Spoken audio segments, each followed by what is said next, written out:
Dobrý den, vítám vás na webináři s názvem Umírání, smrt a pohřební obřady v různých církvích a náboženstvích. Dnešní díl má název Pohřební obřady v církvi bratrské, tedy protestantskou církvi, která vznikla již v 19. století. Svůj současný název si však vybrala až v roce 1967. Církev bratrská má v současné době téměř 80 sborů a přes 11 000 členů. A jedním z kazatelů této církve je rovněž Dalimil Staněk, kazatel sboru ve Zlíně, který je mým dnešním hostem. Já tě, Dalimile, v tomto webináři vítám a poprosím tě, aby ses krátce představil. Tak ahoj Pavle, díky za pozvání. Tak jmenuji se teda Dalimil Staněk. 3. rokem pracuji jako kazatel v církvi bratrské ve Zlíně. Předtím jsem byl 11 let v Olomouci. Mimo tu kazatelskou službu, roli se taky zabývám psychologií, jsem vystudovaný psycholog, učím na teologickém semináři, rád pracuji s dětskama, jezdím na tábory, organizuju tábory a tak dále. Dobře, děkuji za toto krátké představení a my se tedy pustíme už tomu tématu. Já jsem si pro Dalimila připravil několik otázek a začnu tedy tou první, jestli má církev bratrská pro své kazatele nějakou církví schválenou agendu, kde je popsán průběh pohřbu. Tak máme oficiálně 2 takové dokumenty. Jeden z nich je řád církve bratrské, ve kterém se k pohřbu vyjadřuje asi jeden takový odstavec, který v podstatě jenom zdůrazňuje, že hlavní poselství toho pohřbu má být zvěstování evangelia, naděje ve věčný život a je tam akorát taková nějaká jako poznámka, že tam nemá být nějaké nevhodné působení na city, ale vlastně je tam opravdu jenom ten směr na evangelium a je tam poznámka, že pohřeb můžeme dělat nejenom členům církve bratrské, ale v podstatě komukoliv, kdo o to nějak požádá. Takže v tomto dokumentu je to velmi stručně. V naší agendě, která je trošku bohatší, tak je toho víc, ale také to není definováno jako přímo pořadí toho, jak ten pohřeb má vypadat. Spíš tam jsou zase nějaké hodnoty vyjádřeny, které tam mají být obsaženy. Zase tam je důraz na evangelium, nadějnou zvěst evangelia. Je tam nějak zachyceno to, že tam má být nějaký zpěv křesťanských písní a pak zase spíš takové jako vymezení, je tam dokonce věta, že průběh nemá být v žádném případě rozvláčný a mnohomluvný. A je tam napsáno, že má končit nějakou modlitbou. Takže bych řekl, že vlastně jsou v těch našich řádech a naší agendě je to definováno velmi, velmi volně. Jo, spíš v podstatě v tom, co má být ta hlavní hodnota, co by tam nemělo chybět, tedy nějaká hudba, nějaká modlitba, nějaké slovo a pak tam jsou spíš taková nějaká varování před tím, aby se to nepouštělo nějakým směrem, který by byl prostě neúnosný společensky, ale jinak je tam vlastně velká flexibilita v tom, jak si to ten kazatel udělá. Dobře, děkuji. Takže máte to teda volnější než jiné, zejména ty tradičnější církve, tak se tě vlastně zeptám na tu první otázku, jak vlastně vypadá tvá příprava před pohřbem a jak třeba často se potkáš s pozůstalými a tak dále. Tak z pravidla to je jedno setkání.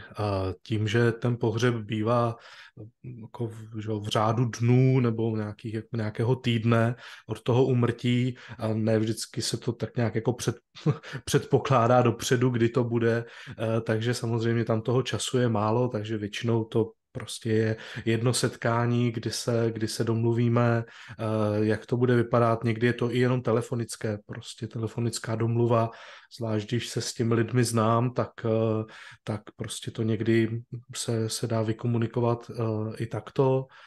A vnímám to setkání, že je spíš takové provozní, není tam většinou příliš prostoru na nějaké, na nějaký, jako, jak to říct, jakoby rozbor smutku nebo toho, co ten člověk prožívá, co ta rodina prožívá.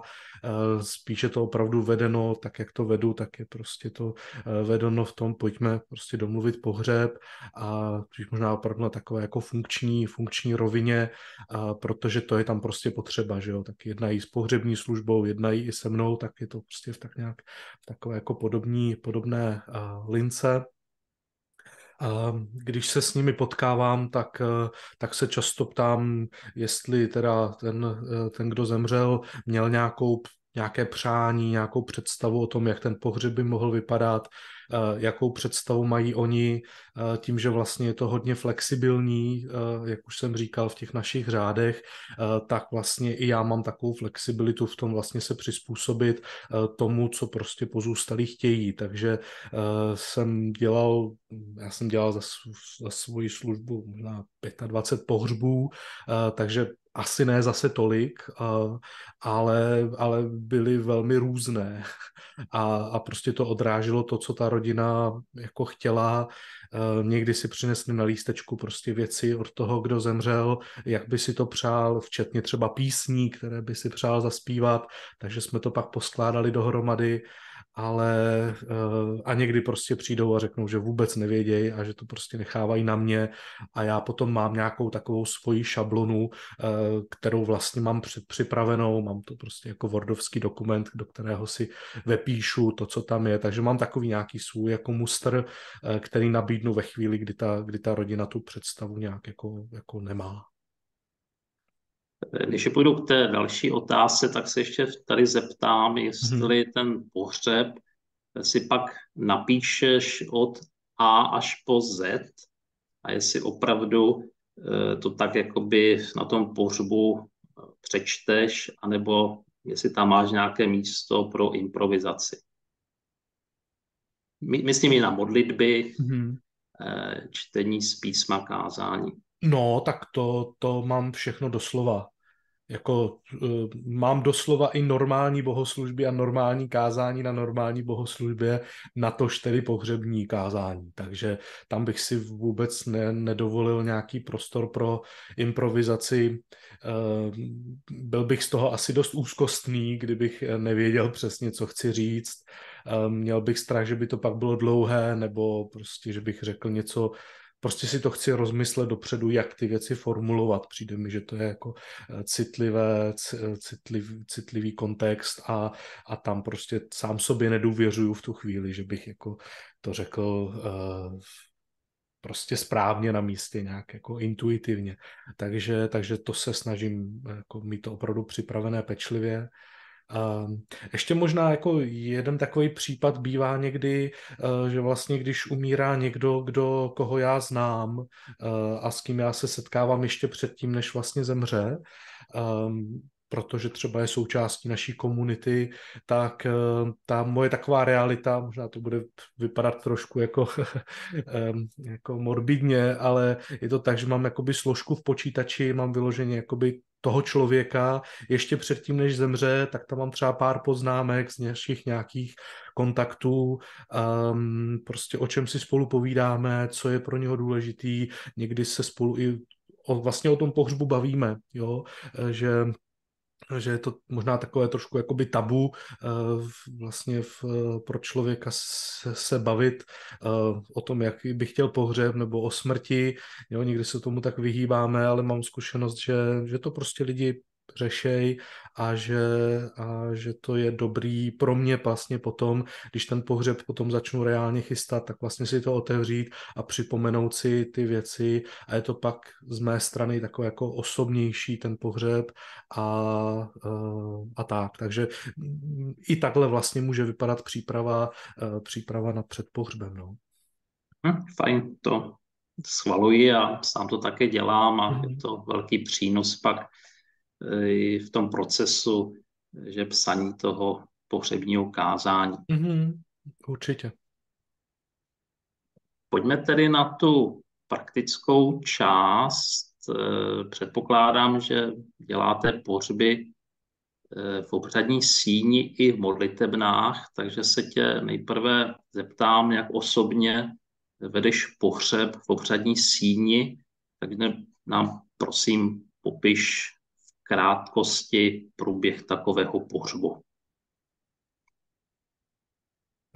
No, záleží na tom, co je to za obřadní síň, protože jsou obřadní síně, kde prostě nám dají 20 minut, zvláště třeba v Olomouci jsem měl takovou zkušenost, že to fakt bylo jako hodně jako vytížené v podstatě to místo, takže zažil jsem i pohřeb, kde mě vlastně nepustili ke slovu, protože měli strach, že budu mluvit moc dlouho, protože jsem farář, jo. Takže to bylo takové jako hodně jako výjimečná situace, blbě domluvená ze strany rodiny, ale prostě jsou chvíle, nebo jsou pohřby, kde prostě to je opravdu třeba, máme tam těch 20 minut, s tím, že 10 minut z toho je hudba, takže člověk to opravdu všechno musí zkrátit jako hodně. A pak jsou obřadní síně, kde nám dají prostě hodinu, jo, na celý ten obřad. Takže jako je to v tomhle variabilní, ale většinou teda začínám nějakým introitem, po tedy nějakých jako hudebních vstupech začínám introitem, kdy v podstatě jenom velmi stručně představím zesnulého člověka a pak mám takové jako, já sám se to snažím vyjádřit, že nějak jako vystihnout, co se teďka vlastně děje, jako teďka v té přítomnosti, co tady vlastně děláme spolu, proč tady jsme a jo, kvůli tomu člověku, kvůli tomu, že ho nemůžeme jen tak pustit, jen tak jako odejít, že nemůže jen tak odejít bez rozloučení, že chceme podpořit rodinu, jo, tak se většinou si představuju, kdo tam vlastně všechno může být z těch, kdo mě slyší v tu chvíli a tak se to snažím nějak jako dát doslov, to, co je teďka jakoby mezi náma v té místnosti a mám s tím dobrou zkušenost i vlastně teď po jednom pohřbu za mnou přišla paní, která říkala, že už jako ty první věty vlastně hrozně zasáhly, protože jí zemřel někdo z příbuzných a nepřál si pohřeb a rodina si nepřála pohřeb a ona se s tím tak nějak jako smířila, že teda pohřeb nebude a pak, jak jsem říkal to, že prostě člověk nemůže odejít, aniž bychom se s ním rozloučili nebo aniž bychom prostě jako dali najevo, že teda jsme si toho všimli, že zemřel, tak to pro ní bylo jako hrozně silný a pak jako zorganizovala doma pohřeb nebo prostě jako nějaké rozloučení. Takže tím většinou začínám. Je to prostě pár vět, po každé formuluju trošku jinak, tak aby to sedělo na danou situaci, ale jde mi vlastně o to, nebo vnímám to tak, že moje role je jako role toho, kdo říká, co se teď děje zrovna. A pak je tam zase nějaká jako hudební část, která to oddělí. Často potom je nějaké vzpomínání, které má různé podoby, to se vždycky domlouvám s rodinou. Je varianta, že mi rodina pošle dopředu prostě nějaké informace, já z toho sestavím nějaký takový medailonek. Mám radši, když ta rodina to napíše celý a je to opravdu za ně a já to potom přečtu, anebo to přečte někdo z příbuzných, takže tam často si tam pozvu právě ještě někoho, kdo tam jako za tu rodinu prostě to nějak jako odvypráví, to mi přijde takové jako osobní, ale můžu to udělat i já. Pak zase nějaká jako hudební mezihra, můžeme říct, a potom kázání, v tom krematoriu nebo v té obřadní síni vlastně velmi krátké, jo, 5 minut, 5-6 minut, 10 maximálně úplně, na nějaký text, který prostě souvisí s tím člověkem, který jsme se dohodli s rodinou. Pak je zase nějaká jako vlastně hudební část, potom modlitba, rozloučení, závěrečná modlitba Páně a někdy bývá, někdy ne, podle toho zase jak rodina chce a nakonec prostě zase nějaké spíš jako technické informace, jo, o tom, že děkuje, že já nevím, jménem rodiny děkujeme za účast, za dary a pak jestli chce rodina kondolovat nebo ne, takže spíš už pak takové jako organizační věci vlastně na závěr. Takže tak to asi vypadá v Dobře, tom ještě se zeptám, krematoriu, no. ano, ještě se zeptám, jak si procentuálně ty jsi kazatelem ve městech nebo v velkých městech, tak se zeptám, kolikrát si měl ten pohřeb v obřadní síni a kolikrát teda ve sboru v modlitebně, jestli to je půl na půl. No, vzhledem k tomu, že my jako vlastně ve Zlíně nemáme modlitebnu žádnou a v Olomouci jsme měli, ale byla jako hodně maličká, takže tam jsem vlastně dělal pohřby výjimečně. Jo, tam opravdu to bylo jako velmi složité se tam protáhnout za rakví, technicky to jako nebylo úplně jako jednoduché, takže tam to bylo tak, že opravdu, když ten člověk byl z našeho sboru a měl velkou motivaci, aby byl pohřben tam, nebo aby prostě ten obřad proběhl tam, tak se to udělalo, ale bylo to spíš výjimka, protože prostě ty prostory na to nebyly úplně uspůsobený. Takže bych řekl, že naprostou většinu pohřbů jsem já dělal v nějaké obřadní síni někde jinde. Dobře. Přesto zaznělo, že si přece jenom některé ty pohřby vedl jakoby modlitebně, tak byly v něčem teda jiné než v obřadní síni. K tomu se teda váže tahle otázka, jak vedeš nebo jak by si vedl pohřeb modlitebně. Jo.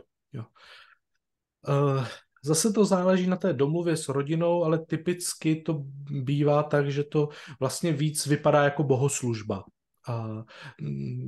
Je tam víc prostor na společný zpěv. V těch modlitebnách taky většinou je tam prostor vlastně promítat fotky, promítat něco na zeď, takže když jsme dělali pohřeb v modlitebně, tak jsem v rámci třeba vzpomínek nebo v rámci toho, že vlastně byla tam nějaká ta hudební mezihra, tak vlastně v tom jela smyčka s fotkama ze života toho člověka, tak vlastně tam člověk tím, že to je jakoby náš prostor, se kterým si můžu pracovat a znám ho, tak vlastně třeba to promítání jakoby obrazů je tam velmi silné a prostě se to tam dá udělat. Vzpomínám si právě na jeden pohřeb pána, který zemřel právě v olomouckém sboru a jedna z mých vzpomínek, kterou jsem vlastně i sdílel v tom kázání nebo v těch vzpomínkách, bylo to, že když jsem přišel do olomouckého sboru, tak se tam nepromítalo na zeď a já jsem tam tak jako zavedl novinku, jsem tam dal projektor a promítal jsem obrázky a byl jsem takový jako hodně z toho nervózní, jak to ti lidi přijmou. A teďka skončila první bohoslužba s promítáním a tento starý pán se tak jako modlil na závěr a povstal a modlil se: Pane Bože, děkujeme za toho kazatele, co nám tady promítá pěkné obrázky. A tím to bylo posvěcené, už si nikdo nedovolil nic říct proti projektoru, prostě tento pán to takto v úzovkách posvětil a když pak měl pohřeb právě v té modlitevně, tak jedna z nejsilnějších částí byly právě ty fotky, které se promítaly během toho obřadu. I ta hudba v modlitevně je jiná. Jo? Je tam prostě víc prostor, aby třeba zaspíval pěvecký sbor, nebo vlastně se zpívají písně z kancionálu, ke kterým se lidi můžou přidat, nebo prostě kapela hraje. Takže prostě vypadá to za mě, nebo může to vypadat víc jako bohoslužba, na kterou jsme třeba zvyklí z nedělí. Děkuji. Další otázka, jestli následuje z církve bratrské rozloučení na hřbitově a pokud ano, tak prosím popiš jeho průběh. Může být, osobně jsem ho dělal opravdu jako jen párkrát a zase, jo, nemáme na to nějakou agendu, jo, je to tak, že člověk dokonce, myslím, že když jsem to dělal poprvé, tak jsem volal nějakému zkušenějšímu kazateli a říkal jsem, co tam mám vlastně dělat. A on mi řekl, no něco přečti a pomodli se a nech lidi, aby prošli okolo hrobu. No. Takže mám tam k tomu většinou vybraný ještě nějaký biblický text, který přečtu, krátký, ale už tam nemluvím, nemám nějaké jako dlouhé proslovy, takže krátký text, modlitba, spíš prostě nechat lidi, aby si prostě prošli okolo toho místa a to je všechno. Tady se asi zeptám, protože v těch tradičních církvích bývají právě na hřbitově takové ty společné modlitby, třeba apoštolské vyznání víry nebo modlitba Otče náš. A pak samozřejmě ten kazatel nebo kněz má nějaké takové ty speciální verše při pochovávání, že toho nebožtíka nebo jo. Tak se chci zeptat, jestli si potom někdy teda sáhal. No, ne, já ne. Ale kdyby se ptal asi nějakého jiného kolegy, tak prostě to bude,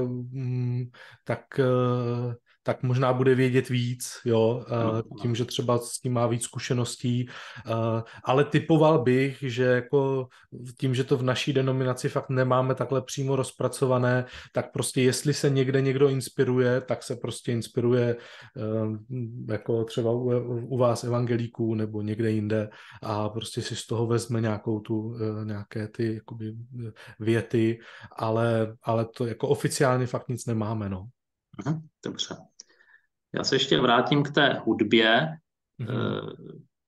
To si jako řekl, že je takovou nedílnou součástí toho pohřbu, tak jenom spíš z toho praktického hlediska, kolik písní jakoby při tom pohřbu zpíváte, jaký je to vlastně druh jaksi hudby a jaký je vlastně máte hudební doprovod při těch pohřbech.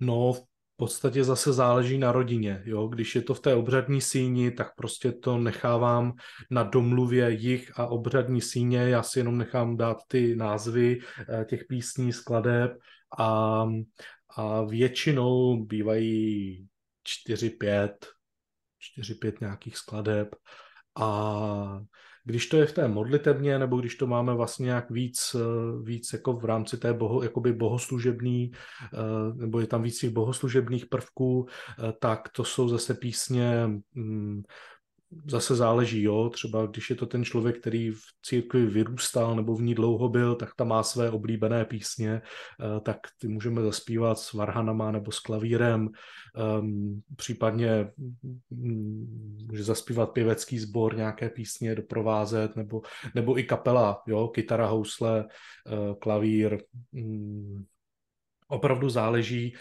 na tom, jako co si ta rodina vybere, i za žánr, i za ten způsob.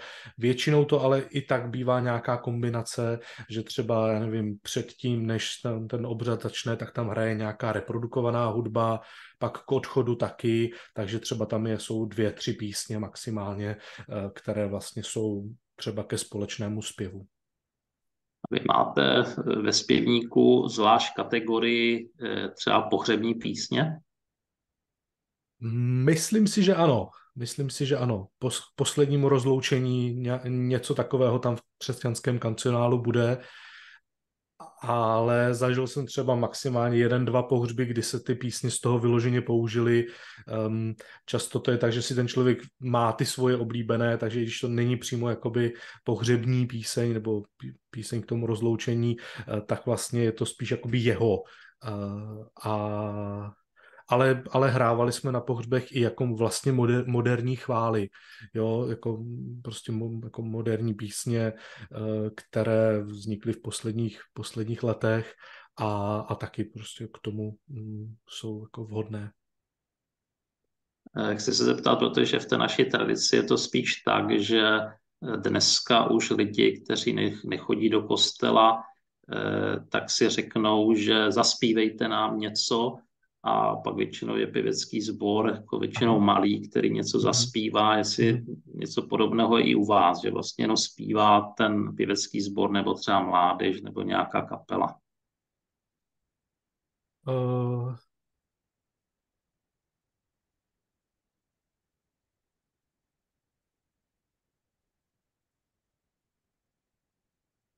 Myslím, že ten kontext je fakt jako trošku jiný, jo? V tom, že když dělám pohřeb jakoby někomu, kdo je z širšího okolí toho sboru, tak tam prostě ten zpěv není.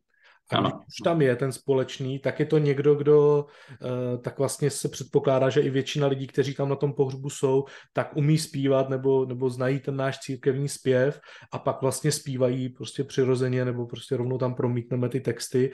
Takže i když je tam třeba ta kapela vepředu, která hraje, zpívá nebo malý pěvecký sbor, tak se k tomu lidé přidávají. Jo? Ale ta varianta toho, že vlastně je to, že je to jakoby ta bohoslužebný formát pro někoho, kdo do kostela moc nechodil, tak to vlastně moc nemáme, jo? Protože prostě nejsme v úzovkách tak jako lidová církev, jako třeba jo, vy, takže prostě je to trošku jiný. No. Ano, dobře. A na závěr taková poslední otázka, jestli jsi vykonal nějaký pohřeb nekřesťana a pokud ano, jak vypadal?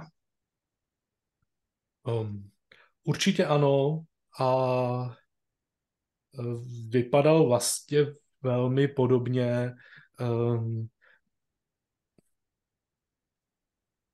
Dělal jsem pohřby, kde jsem neměl vlastně třeba text ke kázání nebo k té promluvě, nebyl z Bible, byla to nějaká třeba báseň nebo nějaký oddíl nějaké písně.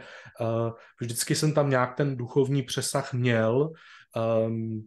Mám ve zvyku nebo nemám ve zvyku říkat, jestli ten člověk je v nebi nebo není. To neříkám ani